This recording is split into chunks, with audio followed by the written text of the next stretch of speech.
उसका 11 बाब और इसकी पहली से 9 आयत तक। जब खुदावंद यीशु मसीह यरूशलेम के नजदीक जैतून के पहाड़ बैठे हक्के और बैठे लैया के पास आया तो उसने खुदा के हुक्म को जारी किया, जो बाप ने अपने बेटे को जो हुक्म दिया था उसको बेटे ने जारी किया। कि मेरे बाप ने कहा था कि जो सबसे छोटा जानवर है तो उस पर सवार होना। उसने अपने शागिर्दों में से 2 को बुलाया और उससे कहा कि अपने सामने के गांव में जाओ और उसमें दाखिल होते ही एक गधी का बच्चा तुम्हें बंधा हुआ मिलेगा, जिस पर कोई आदमी अब तक सवार ना हुआ, उसे खोल कर लाओ। अगर कोई तुमसे कहे कि ये क्या करते हो तो कह देना कि खुदावंद को इसकी जरूरत है। जब वो दोनों शागिर्द यीशु के हुक्म के मुताबिक उस गांव में गए तो बच्चे को दरवाजे के नजदीक बाहरी चौक में बंधा हुआ पाया। वो उसे खोलने लगे। जो लोग वहां खड़े थे उनमें से बाद ने उनसे कहा, ये क्या करते हो कि गधी के बच्चे को खोलते हो? उन्होंने जैसा यीशु ने कहा था वैसा ही उनसे कह दिया और उन्होंने उनको जाने दिया, क्योंकि उसे मालूम था कि ये हुक्म है खुदा की तरफ से कि जब उसका बेटा दुनिया में आएगा तो ऐसा होगा। तो उन्होंने उनको जाने दिया और वो गधी के बच्चे को लेकर जब वो यीशु के पास आए तो वो देखने लगे कि क्या करें। कायनात का मालिक इस गधे पर सवार होगा। तो उन्होंने देखा कि मेरे कपड़े जो है वो पाक है। उन्होंने अपने कपड़े गधे पर डाल दिए और यीशु को उस पर सवार किया। जब यीशु उस गधे पर सवार हुआ तो लोगों ने देखा कि हम क्या करें। अगर हम फूलों की पत्तियां लेने जाते हैं, फूलों के हार लेने जाते हैं तो हम लेट हो जाएंगे। तो उन्होंने क्या किया, अपनी तरफ जब देखा तो जिस्म के कपड़े जो होते हैं वो पाक होते। उन्होंने अपने कपड़े राह में बिछा दिए ताकि कायनात का मालिक जब गधे पर सवार होगा तो मेरे कपड़ों पर सवार होकर जाएगा।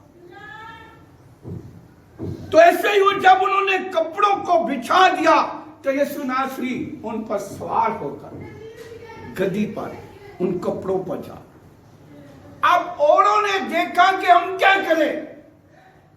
उन्होंने खेतों की तरफ देखा तो डालियां जो थी खजूर की वो बड़ी हरी हरी थी, ताजा थी। उन्होंने खेतों में जाकर ताजा टांगियों को काटा और खजूरों की डालियों को फैलाकर जब उन्होंने आसमान की तरफ लाया तो कहा कि होशाना, मुबारक है वो जो खुदा के नाम से आता है। Hallelujah hallelujah. हरी हरी डालियों को फैला दिया, तर ताजा को। जब इंसान के अंदर गुनाह ना हो तो उनकी जिंदगी तर ताजा होती। यीशु नासरी की जिंदगी के अंदर कोई गुनाह ना था, वो पाक था, पाकीज़ा था। इसलिए औरों ने जो खेतों में जाकर हरी हरी डालियों को काटा खजूरों की और उसको खिला दिया और कहा कि मुबारक है होशाना जो खुदावन के नाम से आता है। अब खुदावन के नाम से जो आता है वो कायनात का मालिक है। आसमान और जमीन का कुल अख्तियार उसके पास है।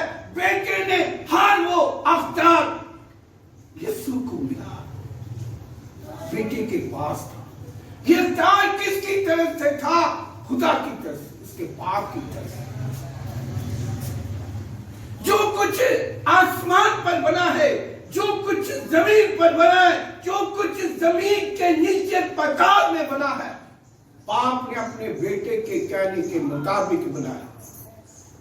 हर चीज उसने अपने बेटे के कहने के मुताबिक बनाई।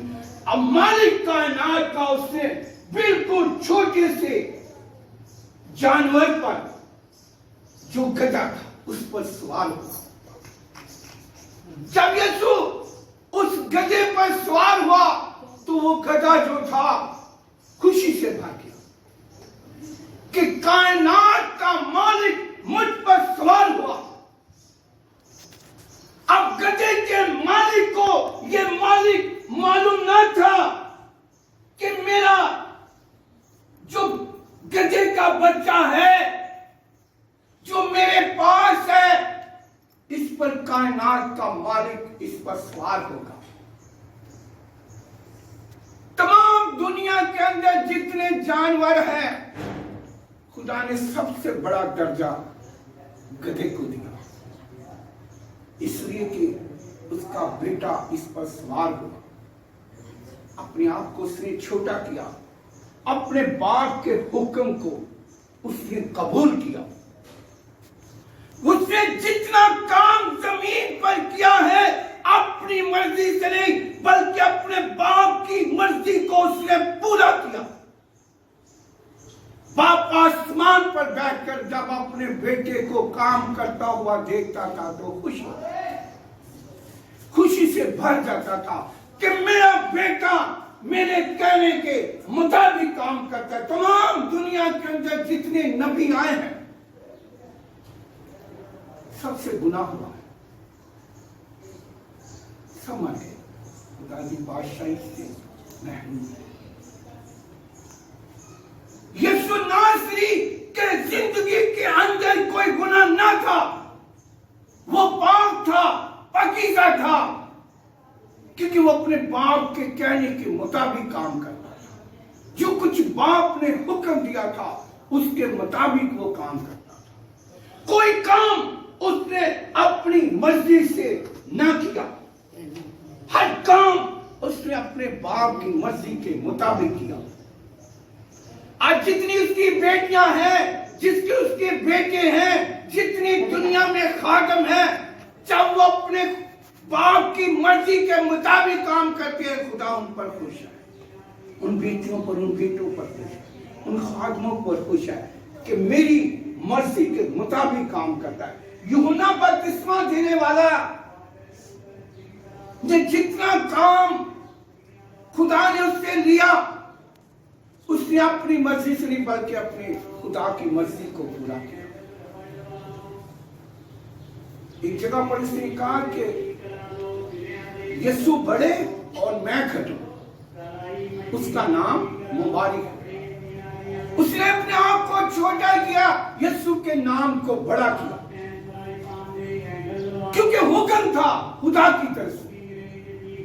उसने उस हुक्म को कबूल किया और यीशु के नाम को जलाल दिया और इसने अपने आप को छोटा कर दिया। इसी तरह खुदावन यीशु मसीह भी हर जगह पर अपने आप को छोटा कर वो काम करता है। तमाम दुनिया उसका इकरार करती है कि यीशु मसीह खुदा का बेटा है। ये जलाल है यीशु के नाम कि किसने अपनी जिंदगी में कितना काम किया। जब वो इंसान बनकर दुनिया में आया, उसने अपने बाप के कहने के मुताबिक, आज भी खुदावन यीशु मसीह अपने बाप के कहने के मुताबिक काम कर रहा। अब 1000 साल की बादशाही जो जमीन की उसकी आ रही है, उसमें बाप और बेटा दोनों जमीन पर उतरे। अब्लीस को अथाह घड़े में डालकर उसको बंद कर दिया जाएगा और 1000 साल की मोहर लगा दी जाएगी। बेटे की जो बादशाही है जमीन की 1000 साल की, उसमें गुनाह को खत्म कर दिया, मौत को भी खत्म कर दिया। बेटे की बादशाही में सिर्फ जिंदगी ही जिंदगी है, खुशहाली खुशहाली। कोई बेटी कोई बेटा बुरा नहीं होगा, बल्कि नौजवान रहेगा। यीशु की 1000 साल की बादशाही, बाप और बेटा दोनों जमीन पर, गुनाह को भी खत्म कर दिया, मौत को भी खत्म कर दिया, खुशहाली ही खुशहाली। क्योंकि बेटे ने अपने बाप से जो हमारे लिए घर तैयार करवाए हैं, वो कोई कीमती पत्थरों से नहीं, बल्कि सोने और चांदी के घर बनवाए हैं। जैसा घर मुबारक का है, जैसा घर भाई रियाज का है, जैसा घर मैरिज का है, जैसा घर इस बाजी का है, इसी तरह का घर उसने अपने लिए भी तैयार किया, ताकि कोई बेटी कोई बेटा मुझसे दूर ना रहे, बल्कि मेरे साथ साथ। जिस घर में खुदा खुद रहता है, उस घर में उसने अपनी बेटी को, अपने बेटे को भी रखा है। अब यीशु कितनी हमसे मोहब्बत करता है, वो कितना हमसे प्यार करता है, उसकी मोहब्बत जो है वो खालिस है। जमीन पर कोई माँ बाप अपनी बेटी के लिए मर नहीं सकता, कोई बाप अपने बेटे के लिए नहीं मर सकता। सिर्फ यीशु नासरी ने इस प्याले को पिया है, बाप का हक अदा किया है। जमीन पर माँ बाप अपने बच्चों के साथ बड़ी मोहब्बत करते हैं, बड़ा प्यार करते हैं, जमीन की हर चीजें अपनी औलाद को देते हैं। लेकिन कोई बाप अपने बेटे के लिए मरने के लिए तैयार नहीं, कोई माँ अपनी बेटी की मरने के लिए तैयार नहीं। जहां से दुनिया शुरू होती, जहां से दुनिया आखिर है, कोई माँ बाप अपने बच्चों के लिए नहीं मरा। ये हक यीशु नासरी ने अदा किया है। इसने अपने खून से हमें खरीदा है। हम अपनी मर्जी नहीं, बल्कि यीशु की मर्जी को जब पूरा करते हैं तो बाप खुश होता है कि ये मेरी बेटियां, मेरे बेटे मेरी मर्जी के मुताबिक काम करते हैं। इसलिए वो गधी पर सवार हुआ, अपने आप को बिल्कुल छोटा बनाकर, ताकि उसकी बेटियां, उसके बेटे बरकत पाए।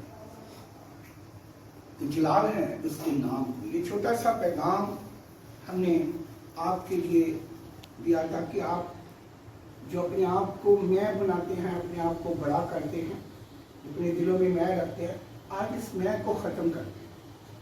अपने आप को बड़ा ना बनाए, बल्कि छोटा बनाए, और अपनी मर्जी नहीं बल्कि खुदा की मर्जी को पूरा करें। हम उसमें और इस पर अमल करेंगे तो यीशु आपके साथ। हालेलुया। बाप और बेटे के नाम से